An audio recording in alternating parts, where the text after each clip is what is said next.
in Pakistan, and now after having fled Pakistan and come to India hoping for humane treatment, they are once again at the receiving end of inhumanity, one would say, in Rajasthan, where the Ashok Gehlot government has decided to demolish the houses of at least 70 Hindus, using that particular demolition and claiming that this was actually done because of illegal encroachment. Now they're left without a roof above their heads in the sweltering heat of Jodhpur in Rajasthan.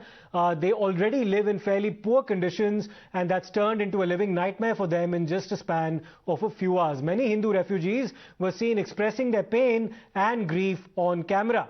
They allege that atrocities had been inflicted upon them while they were in Pakistan, and now they're at the receiving end of similar treatment in Rajasthan, where they fled to. ये देखो यहाँ पे, ये देखो हम हिंदुस्तान आए हैं, ये हिंदुस्तान है, ये हिंदुस्तान है हमारा। देखो ये घर तोड़ है हमारे, देखो पाकिस्तान में बर्बाद थे, यहाँ पे भी बर्बाद है आज तक। हम मर रहे हैं, देखो ये आए हमारे मारने के लिए आए। Now, Times Now went to ground zero in Jodhpur, where many of these establishments were demolished, and we bring to you the plight of these people, these refugees who fled Pakistan and come to India. Take a look at this news report. सरकार का bulldozer चला और करीब 70 परिवारों के घर जबीदोज हो गए। रात को बारिश ने भी परीक्षा ली और अब तपता हुआ सूरज फिर परीक्षा ले रहा है। जो राहत आहत के रूप में यहां उनके सामने आई है, वो आप देख सकते हैं। यहां तमाम घर थे, वो तमाम घर इसलिए तोड़ दिए गए, ये कहा गया कि सरकारी जमीन पर कब्जा किया है। ठीक है, वो यहाँ आए, उन्हें सरकारी और गैर सरकारी के बारे में क्या पता, जो सीमा के उस पार से आया हो। वो इस उम्मीद के साथ आया था कि शायद उन्हें राहत मिलेगी, लेकिन राहत नहीं मिली। पूरी रात यहाँ बच्चे बारिश में कुछ इस तरह रहे, जैसे सामने आप वो देखेंगे, वहां एक चारपाई है, उस चारपाई पर कुछ बिस्तर लगा करके छाया किया हुआ है और ऐसी जगहों पर बच्चों को रोक करके रखा गया ताकि कोई नुकसान ना हो, क्योंकि जंगली इलाका है, पहाड़ी इलाका है। फिलहाल ये जांच का विषय है, लेकिन तस्वीरें जो हैं, अभी आप तस्वीरें देख सकते हैं, ये मानवता भरी तस्वीरें नहीं हैं। ये मानवता को कलंकित करने वाली तस्वीरें जो हैं वो जोधपुर से बन रही हैं। ये दृश्य ऐसा नहीं बनता अगर पहले सुध ली जाती, कुछ सोचा जाता। उन तमाम कानूनों के बारे में इसका विरोध भी काफी किया गया था। हमने बोला भाई हमारे पास तो कुछ भी नहीं है, मेहरबानी करो, इधर ऐसे नहीं करो, हमारे बच्चे कहाँ जाएंगे। तो मैंने बोला भाई, उन्होंने बोला भाई तुम आए क्यों इधर।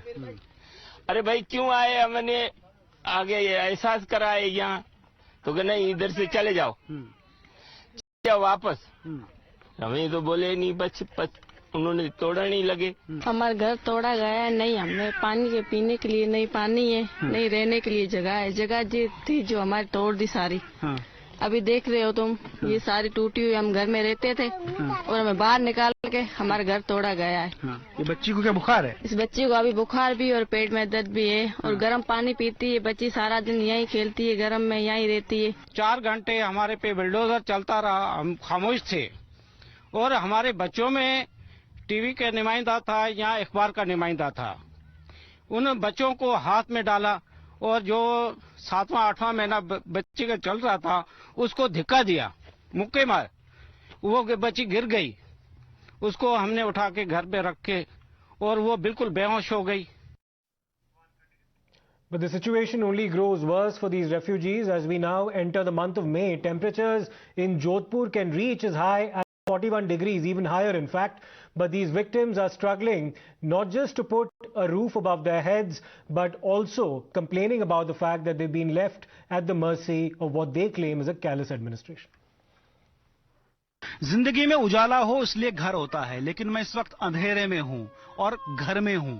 उस घर में हूं जिस घर में इन लोगों के बच्चे अभी अपनी जिंदगी गुजारने के लिए मजबूर हैं। आप देखिए कितना कंफर्टेबल मैं होऊंगा, ये तो आपको अंदाजा लग ही गया होगा तस्वीरें देख करके। यहाँ ये ऊपर तरपाल लगा हुआ है, ये खाट है जिसको आड़ा करके घर बना दिया गया है ताकि बच्चे सुरक्षित रह सकें, और उसी में मैं बैठ करके देखने और जानने की कोशिश कर रहा हूं कि आखिर इस दर्द की इंतहा कितनी है। ये जो घर देख रहे हैं आप, इस घर में ये बच्चे रहते हैं। देखिए इस तरीके से रात गुजारने के लिए मजबूर हैं। तकरीबन 4 से 5 दिन हो गया है। घर पे ये स्थितियां हैं, महिलाएं इस तरीके से बाहर बैठने के लिए मजबूर हैं।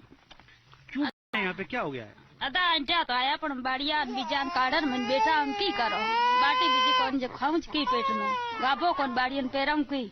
अच्छा, आप ये कह रहे हैं कि वहाँ से यहाँ आए थे, परेशान कर दिया, हटा दिया, बाटी भी नहीं है, क्या खाएं? अवे ये कह रहे हैं? कौन नहीं बे जो ने कितरो निनियो कितरो बे महीना रहे हुए। क्या कह रहे हैं? को नहीं कपड़ा को नहीं ये कपड़े भी नहीं है, बड़ी दिक्कत है। हाँ ये बच्ची क्यों रो रही है? डरती है? हाँ डरती है, डर जाती है कि जैसे बुलडोजर यहाँ चला था उसके बाद से कितनी डर, कितना दहशत इन बच्चों के अंदर घुस गई है कि वो किसी पराये आदमी को देख करके रोने लगते हैं।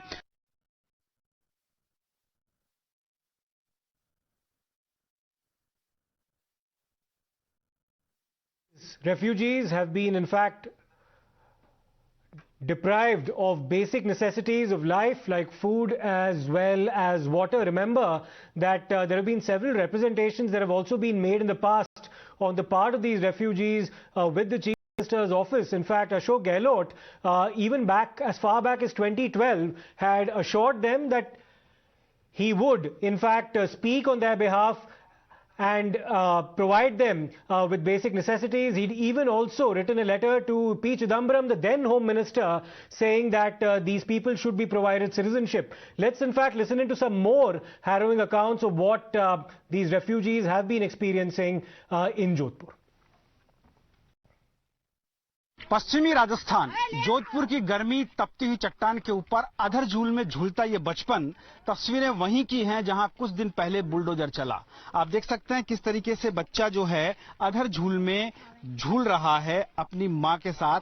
उनकी जो माँ है वो उसको चुप रखने के लिए, ताकि वो रोए नहीं, ताकि उसकी आंख से आंसू नहीं आए, ये कोशिश है एक माँ की। और ये आप तस्वीरें देख पा रहे हैं, वहीं आप देखेंगे गोद में एक बच्ची है, इस बच्ची को बुखार है और बताया जा रहा है इसके पेट में भी दर्द है, इनकी माँ साथ में। आप हिंदी बोल पाते हैं?